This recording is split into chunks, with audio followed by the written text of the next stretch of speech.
Hello, popcorn junkies. Welcome to this trailer reaction to a film called Ballad of a Small Player. This is the new Colin Farrell film. Colin Farrell, just coming hot off the heels from The Penguin. He was also in Banshees of Inisherin.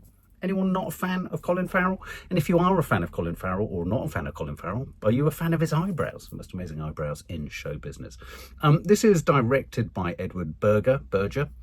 He is the man who directed All Quiet on the Western Front. Fucking loved that film. I think it was my film of the year for the year that it came out. He also directed Conclave, which was the very apt and appropriate kind of film in which Ralph Fiennes starred as the assistant to the Pope who dies, and then they go into recess, and then there's the drama and the kind of whodunitness of the Vatican and all that kind of stuff. I kind of enjoyed it. It didn't really deliver for me, Conclave, in the way that I know it did for a lot of people. Ralph Fiennes was sensational. It looked beautiful, and I think one thing to say about Edward Berger is that his films look sublime. They look sumptuous. They're really considered. He's a visual director, and All Quiet on the Western Front, if you haven't seen it, please check it out. It's epic. It's long. It's quite depressing because it's about World War I, but it's absolutely sensationally made. Now, as I understand it, this film is based on a book by Lawrence Osborne.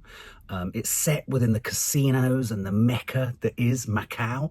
I believe my mum, if you were watching this trailer reaction, you and Liz, my mum's girlfriend, you used to kind of hang out in Macau. Is that right? Is it related to Hong Kong? Is it in Hong Kong? Is it part of Hong Kong? Is it the mainland near Hong Kong? I can't remember.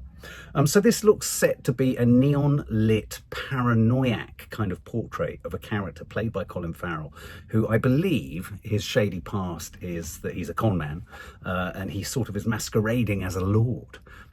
So without further ado, let's check this out. I think this could be interesting. I mean, even though Conclave didn't quite land the punch, the Catholic punch or spiritual punch it was hoping to for me, I was hoping it would for me. There was an awful lot that you have to admire in Conclave. It really was quite a sumptuous, sensational looking film with a sterling performance at the centre by Ralph Fiennes. So this could be intriguing, a very different sort of colour palette, a very different realm. This is sort of, it's neither religious nor historic.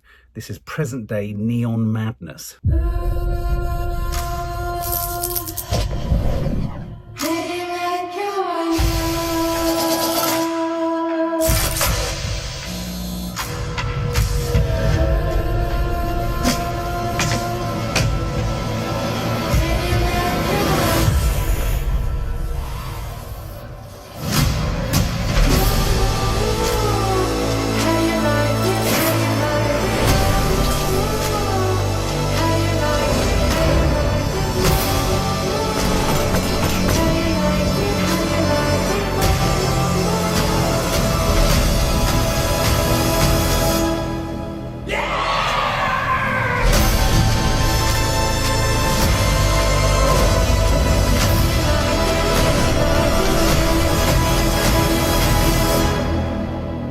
You're running out of puff. I may be out of puff, but I still have my balls.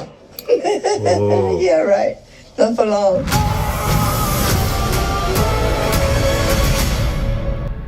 Fucking hell. Couldn't be more different to Conclave or All Quiet on the Western Front. Jesus Christ. I'm looking there at a film which is about, though it's not intentionally about that, but I know many people in the AA Fellowship of Alcoholics Anonymous, and part of my story was the geographicals of some of the most outlandish, sensational, hallucinogenic, unreal, out-of-body geographical experiences known to man drove me towards the darkest recesses of my soul. I don't wish to get too dramatic there, but that's what a rock bottom is about. And in this, the way in which it's filmed, the kind of, I guess, dream sequences, images of him smashing his head against the table with food in his mouth, in showers, lots of alcohol, and also, interesting in there too, The loneliness, his loneliness, him coming round in a sumptuous hotel room, but he's on his own, you know, hung over with a guy cleaning the window. The image of him falling off the top of a neon lit hotel, presumably a dream or a nightmare. Him on his own in the casino rooms, and the slightly devilish woman at the end, Tilda Swinton in there too. And the weird thing about Vegas, I've been there a couple of times, though this isn't Vegas, this is Macau, but those places like Atlantic City too. Everything is geared towards this idea of neon lit, fake, fraudulent fun. When in matter of fact, all that's happening is you are having your soul erased or fleeced or cheese grated down to absolute agony. I thought that looked absolutely sensational. As a teaser, it did its job. It looks beautiful. Those macro shots, and Colin Farrell looks fucking sensational.